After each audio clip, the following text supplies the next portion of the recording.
Hi ಎಲ್ಲರಿಗೂ ನಮಸ್ಕಾರ. Welcome back to Winkie's vlogs.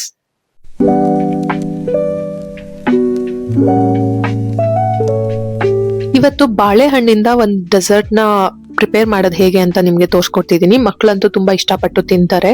ನಿಮ್ಗೆ ಮನೆಯಲ್ಲಿ ತುಂಬಾ ಬಾಳೆಹಣ್ಣುಗಳು ಒಂದೇ ಸಲ ಹಣ್ಣಾಗ್ಬಿಟ್ಟಿದೆ, ಅದರಿಂದ ಏನ್ ಮಾಡೋದು ಅಂತ ಯೋಚನೆ ಮಾಡ್ತಿದ್ರೆ ಈ ಡೆಸರ್ಟ್ ನ ಟ್ರೈ ಮಾಡಿ, ಚೆನ್ನಾಗಿ ಬರುತ್ತೆ.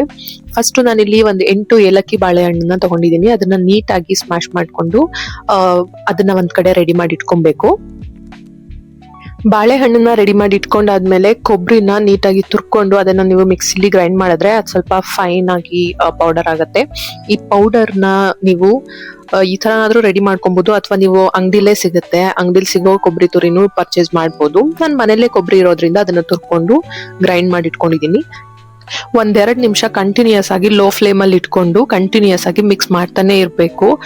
ನಾವು ಹಾಗೆ ಬಿಟ್ಬಿಟ್ರೆ ತಳ ಹಿಡಿಯುತ್ತೆ. ಅದಕ್ಕೆ ನೆಕ್ಸ್ಟ್ ನಾವು ಪ್ಯೂರಿ ರೆಡಿ ಮಾಡಿ ಇಟ್ಕೊಂಡಿದ್ವಲ್ಲ ಬಾಳೆಹಣ್ಣು, ಅದನ್ನ ನೀವು ಈ ಕೊಬ್ಬರಿ ಜೊತೆಗೆ ಮಿಕ್ಸ್ ಮಾಡಿ ಚೆನ್ನಾಗಿ ಬೇಯಿಸ್ಬೇಕಾಗತ್ತೆ. ಇದ್ರ ಜೊತೆಗೆ ನೀವು ಬೆಲ್ಲ ಆಡ್ ಮಾಡ್ಬೇಕಾಗತ್ತೆ. ಬೆಲ್ಲನಾದ್ರೂ ನೀವು ಆಡ್ ಮಾಡ್ಬೋದು, ಅಥವಾ ಶುಗರ್ನ ಬೇಕಾದ್ರೂ ಆಡ್ ಮಾಡ್ಬೋದು, ಅದು ನಿಮ್ ಚಾಯ್ಸ್.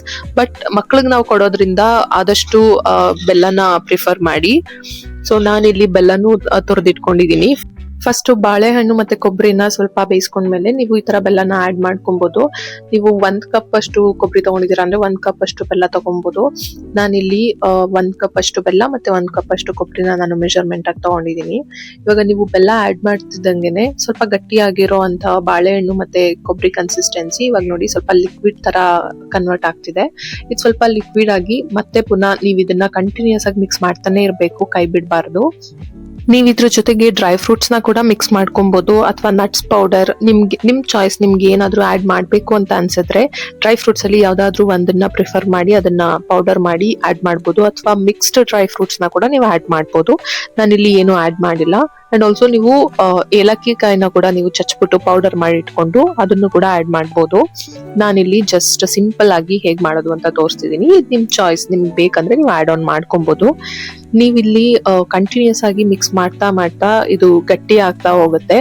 ಅದು ಗಟ್ಟಿಯಾಗಿ ಕನ್ಸಿಸ್ಟೆನ್ಸಿ ಫುಲ್ ತವನ ಬಿಟ್ಕೊಳ್ಳುತ್ತೆ, ಒಂಚೂರು ತವನ ಅಂಟ್ಕೊಳ್ಳಲ್ಲ. ಅದು ಆತರ ಕನ್ಸಿಸ್ಟೆನ್ಸಿ ಇರುವಾಗ ನೀವು ಆಫ್ ಮಾಡ್ಕೊಬಹುದು. ನೋಡಿ, ಇಲ್ಲಿ ನಾನು ಎಷ್ಟೇ ಮಿಕ್ಸ್ ಮಾಡಿದ್ರು ಇದು ಸಪ್ರೇಟ್ ಹಾಕ್ತಿಲ್ಲ, ಇದು ಒಂದಕ್ಕೊಂದು ಅಂಟ್ಕೊಂತಾನೆ ಇದೆ. ಅಂಡ್ ಅಲ್ಲಿ ನೋಡಿ, ನೀವು ತವ ನೋಡ್ಬೋದು, ಒಂಚೂರು ತವಾಗೆ ಅಂಟ್ಕೊಂಡಿಲ್ಲ. ಇದು ನೀಟಾಗಿ ಡ್ರೈ ಆಗಿದೆ. ಈ ತರ ನೀಟಾಗಿ ಡ್ರೈ ಆಗಿದೆ ಅಂತ ಅಂದಾಗ ನೀವು ಅದನ್ನ ಶಿಫ್ಟ್ ಮಾಡ್ಕೊಬೇಕು.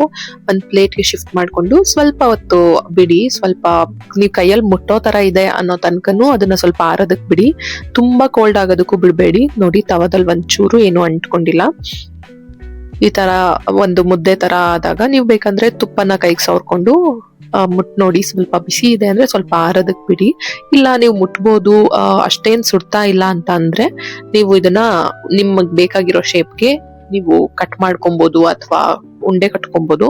ನಾನಿಲ್ಲಿ ರೌಂಡ್ ಶೇಪ್ ಮಾಡ್ತಿದ್ದೀನಿ.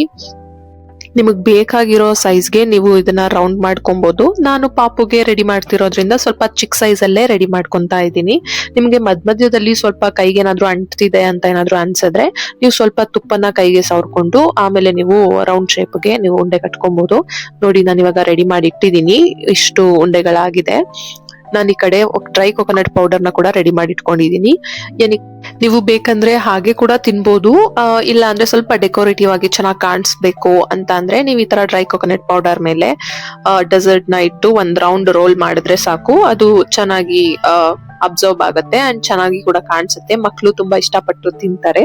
ಅಂಡ್ ಕೊಕೊನಟ್ ಪೌಡರ್ ಅಂತೂ ಏನು ಕೆಟ್ಟದಲ್ಲ, ಮಕ್ಕಳಿಗೆ ಒಳ್ಳೇದೇನೆ. ಸೊ ನೀವು ಅದರಿಂದ ಯೂಸ್ ಮಾಡ್ಬೋದು. ನೀವು ಇದ್ರ ಮೇಲೆ ಬೇಕಂದ್ರೆ ಒಂದೊಂದು ಡ್ರೈ ಫ್ರೂಟ್ಸ್ ನ ಕೂಡ ಇಟ್ಕೊಬಹುದು. ಓಕೆ, ಫೈನಲ್ ಆಗಿ ಬಾಳೆಹಣ್ಣಿಂದ ಮಾಡಿರುವಂತ ಡೆಸರ್ಟ್ ರೆಡಿ ಆಗಿದೆ. ನೀವು ಇದನ್ನ ಫ್ರಿಡ್ಜ್ ಅಲ್ಲಿ ಇಟ್ಕೊಂಡು 8 to 10 ಡೇಸ್ ನೀವು ಯೂಸ್ ಮಾಡಬಹುದು. ನಿಮ್ಗೆ ಡ್ರೈ ಫ್ರೂಟ್ಸ್ ಪೌಡರ್ ಹೇಗ್ ಮಾಡೋದು ಅನ್ನೋ ರೆಸಿಪಿ ಬೇಕಂದ್ರೆ ನಮ್ ಚಾನಲ್ ಅಲ್ಲಿ ಇದೆ, ನೀವು ಹೋಗಿ ನೋಡ್ಬೋದು. ನಾನು ಈ ವಿಡಿಯೋ ಡಿಸ್ಕ್ರಿಪ್ಷನ್ ಅಲ್ಲಿ ಕೂಡ ಮೆನ್ಷನ್ ಮಾಡಿರ್ತೀನಿ. ಐ ಹೋಪ್ ನಿಮ್ಗೆ ಈ ವಿಡಿಯೋ ಇಷ್ಟ ಆಯ್ತು ಅಂತ. ಇಷ್ಟ ಆಗಿದ್ರೆ ಲೈಕ್ ಮಾಡಿ, ಶೇರ್ ಮಾಡಿ. Thank you. ಸರ್ ತಗೊಳ್ಳಿ ಸರ್.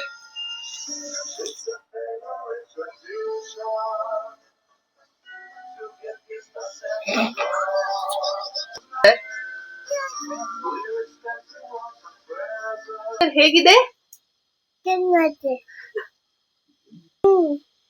ಸರ್ ಹೇಗಿದೆ?